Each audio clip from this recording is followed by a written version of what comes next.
entonces secretario de Estado Quincy Adams, que después sería presidente, decía en un documento no público, un documento que se conoció después: estas islas se refería a Cuba y Puerto Rico.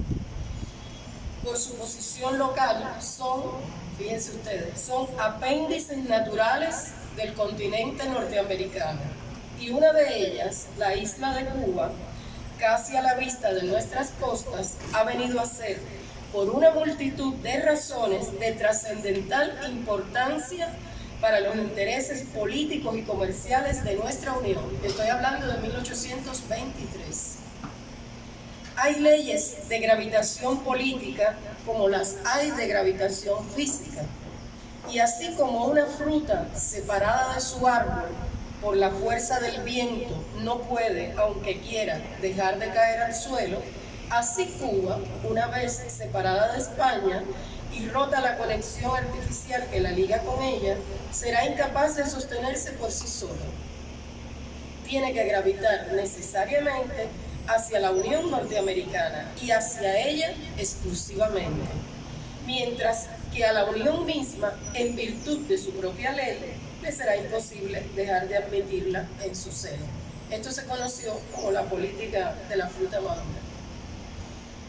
Y es por eso que cuando en 1898 los patriotas cubanos ya habían derrotado al ejército español en el campo de batalla, los Estados Unidos, de manera oportunista, decidieron intervenir militarmente en el conflicto. Apoderándose de la isla, ni siquiera dejaron entrar a los mambises a Santiago de Cuba, a los mambises que habían luchado y que habían ganado la independencia de Cuba, y la ocuparon hasta 1902. Los Estados Unidos presionaron incluso al Congreso cubano constituyente para imponer su tutela a Cuba. Por tanto, decidieron aplicar la enmienda Platt, que fue integrada por la fuerza a la nueva Constitución y la cual limitaba singularmente la soberanía de la isla. En esa enmienda Platt está, por ejemplo, el establecimiento de bases carboneras, bases navales en la isla de Cuba. Tenemos una que se mantiene hasta hoy contra la voluntad de nuestro pueblo. Y estaba también el hecho de que los Estados Unidos podían intervenir en cualquier momento que consideraran que estaban amenazados ante una situación de Cuba. De hecho, por ejemplo, hay un mensaje del presidente Woodrow Wilson al presidente cubano Mario García Menocal, donde dice: el presidente de los Estados Unidos no considera necesario obtener autorización previa del presidente de Cuba para mandarle a un representante especial. Fíjense hasta qué punto no es una prepotencia nueva. Y es sabida también la influencia directa de los gobiernos de Estados Unidos en los primeros 58 años del siglo pasado. Su intervención en el año 1933, cuando las masas estaban por derrocar al tirano Machado, y el apoyo irrestricto que brindaron a la dictadura feroz de Fulgencio Batista. Con el triunfo de la Revolución Cubana el 1 de enero del año 59, comenzaron otras maquinaciones, siempre con el mismo propósito: apoderarse de Cuba. Y ahora se unía a ese primer objetivo de apoderarse de Cuba el evitar el ejemplo que podía significar el triunfo de una revolución en lo que ellos consideran su patio trasero.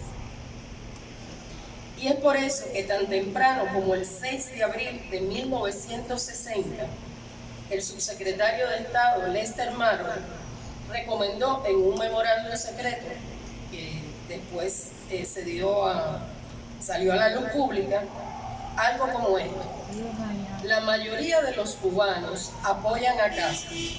El único modo previsible de restarle apoyo interno es mediante el desencanto y la insatisfacción que surjan del malestar económico y las dificultades materiales. Hay que emplear rápidamente todos los medios posibles para debilitar la vida económica de Cuba. Una línea de acción que, siendo lo más habilidosa y discreta posible, logre los mayores avances en la privación a Cuba de dinero y de suministros, para reducirle sus recursos financieros y los salarios reales, para provocar hambre, desesperación y el derrocamiento del gobierno. Estamos hablando de 1960. En más de 60 años, los Estados Unidos no han cambiado un ápice su deseo de poseer a Cuba, su deseo de destruir la revolución cubana. Nuevos pretextos han sido utilizados desde entonces. El republicano Eisenhower evocó el proceso de nacionalización y expropiación. El demócrata John F. Kennedy se apoyó en la alianza con la Unión Soviética. Y luego sus sucesores aludieron respectivamente al apoyo de La Habana a los movimientos revolucionarios e independentistas y finalmente, desde la caída de la Unión Soviética, en el año 1991, todos los presidentes de Estados Unidos han utilizado como pretexto la cuestión de la democracia y los derechos humanos para justificar la persistencia de las acciones contra Cuba. De hecho, documentos de la CIA del año 1993, desclasificados a inicio de este siglo, dicen: cuando las condiciones en la isla se deterioren, fíjense, hablamos primero del 60 y ahora hablamos del 93, documentos de la CIA. Cuando las condiciones en la isla se deterioren, es más probable que los incidentes violentos se extiendan por la creciente frustración sobre los cortes de electricidad, el transporte y los alimentos. Un gran levantamiento impulsaría a Castro a dedicar cualquier fuerza necesaria para reprimirlo. Tendrá que apelar a los militares, cuya fiabilidad bajo órdenes de enfrentar a ciudadanos desarmados sería cuestionable. Nuestras opciones se estrechan. Es más probable que el gobierno calcule mal y se eleva el pronóstico de que un grave error sea fatal para su régimen. Tanto el reaccionar con excesiva fuerza o no reaccionar y permitir los disturbios provocarían desafíos más serios a su autoridad. Algún día se van a desclasificar los documentos que han llevado a lo que pasó el 11 de julio. También vamos a saber cómo estaba la mano del gobierno de los Estados Unidos, la mano de sus órganos de inteligencia, la mano de sus autoridades involucradas en lo que pasó el 11 de julio. Pero hay algunas cosas que ya se saben. Por ejemplo, los sucesos del 11 de julio nos han descubierto la fisonomía con que actúa la CIA y la actual contrarrevolución. Nos han revelado la sordidez de sus operaciones dentro de Cuba, entre sus principales sectores sociales, ejecutadas por organizaciones no gubernamentales, entre comillas, mercenarias al servicio de la USAID y la NET. La clandestinidad de sus actos, las acciones para comprometer marginales, antisociales e incluso a humildes ciudadanos confundidos o que puedan sentirse desprotegidos. También nos revela los enormes dividendos financieros pactados con instituciones foráneas para desacreditar a la nación cubana y a sus ciudadanos. Puedo decirle, porque es público, que desde el 2008 hasta hoy, más de 400 programas millonarios, 472 programas millonarios en fondos se han dedicado a la subversión en Cuba, pagados con el dinero de los contribuyentes norteamericanos. Se calculan en unas 180 instituciones ONG beneficiadas públicamente por la USAID de forma directa desde 2009 hasta la fecha, sin contar con la participación de otras cientos de ellas en tareas complementarias y de miles de subcontratistas y beneficiados de la enorme maquinaria subversiva, que constituye también, y eso es parte del por qué se mantiene, y por qué algunos tratan,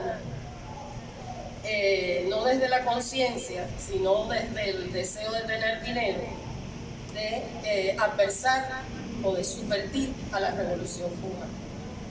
Se han financiado numerosos proyectos, por ejemplo, para el periodismo independiente se han dedicado $1 millón en los últimos tiempos, $1.500.000, $850.000 para herramientas digitales, $750.000 para crear organizaciones que reclamen derechos laborales y $500.000 para la igualdad y defensa de la población negra. Todo eso es dinero de los contribuyentes norteamericanos que se pone a través de ONG, a través de contratistas y subcontratistas en función de subvertir el orden en Cuba.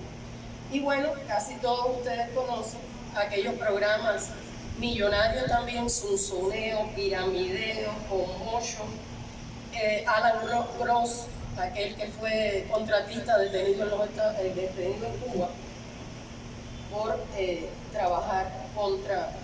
tratar de subvertir el orden. Se calcula que en los últimos años más de 200 millones de fondos públicos de los Estados Unidos se han dedicado a la desestabilización de Cuba. Y es conocido también que, por ejemplo, la OFAC, la Oficina de Control de Activos de los Estados Unidos, tiene más funcionarios dedicados a perseguir los activos de Cuba que a perseguir a Al-Qaeda, por ejemplo. Para que se tenga una idea, porque a veces no somos conscientes de la magnitud de lo que tratan de hacer contra Cuba. Sabemos que hay no animadversión, sino odio, deseo de apoderarse de Cuba, deseo de destruir la revolución, pero para ellos se están empleando millonarios recursos. Millonarios recursos que, por ejemplo, el año pasado, cuando Cuba necesitó oxígeno en momentos muy duros de la COVID, Estados Unidos se lo negó, mientras ofrecía millonarias sumas en convocatorias para la subversión.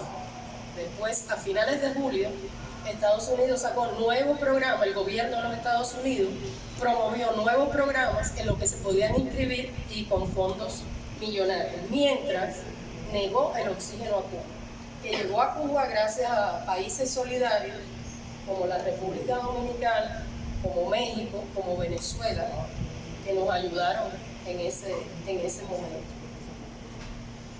Hoy se sabe, y se sabrá más aún cuando se desclasifiquen esos documentos, que el 11 de julio hubo actos de violencia hacia las personas y en la propiedad estatal socialista organizados y alentados desde el exterior a partir de una operación político-comunicacional del gobierno de los Estados Unidos.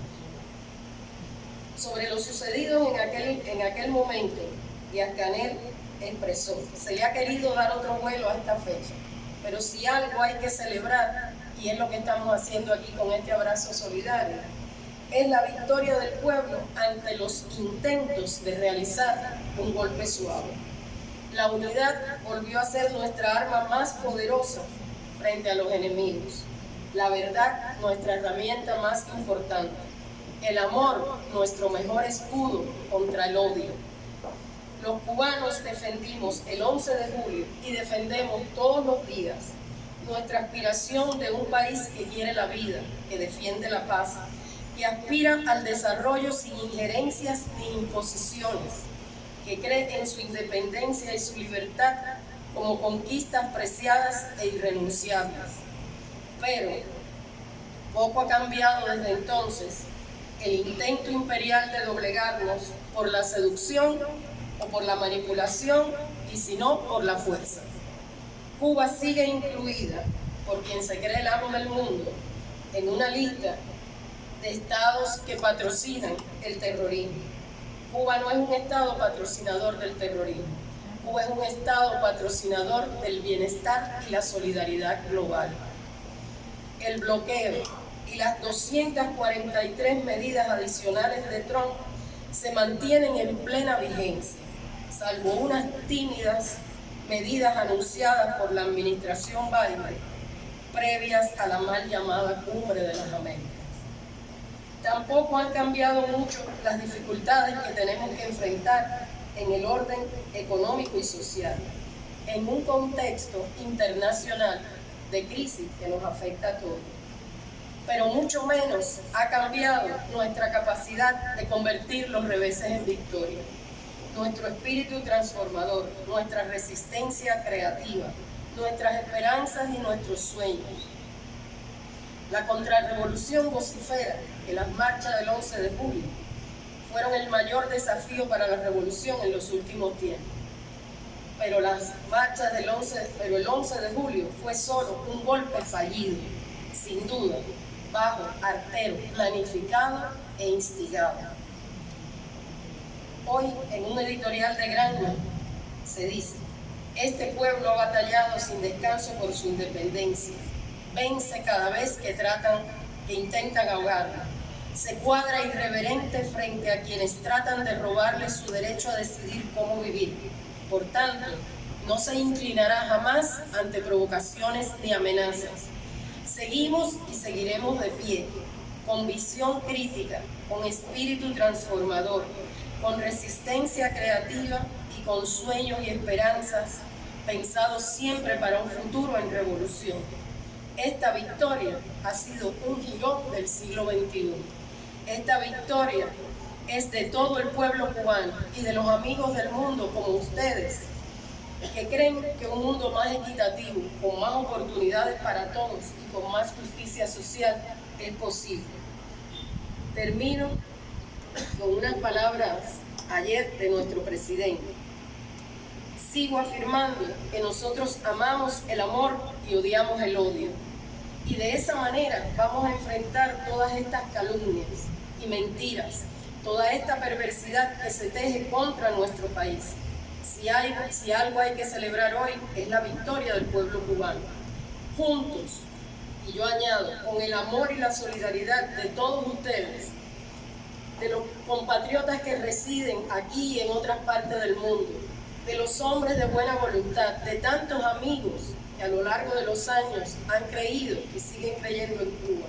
Juntos, con el compromiso de continuar los pasos de dos gigantes, Fidel y Raúl, de una revolución que es más grande que nosotros mismos, y con el compromiso de que en tiempos tan complejos, en tiempos tan difíciles, con participación, con democracia, seguiremos perfeccionando nuestra sociedad, seguiremos sembrando esperanza, seguiremos sembrando futuro.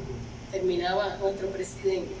Y yo digo, junto con él, por la verdad y las ideas, por la independencia y el socialismo, seguimos en combate.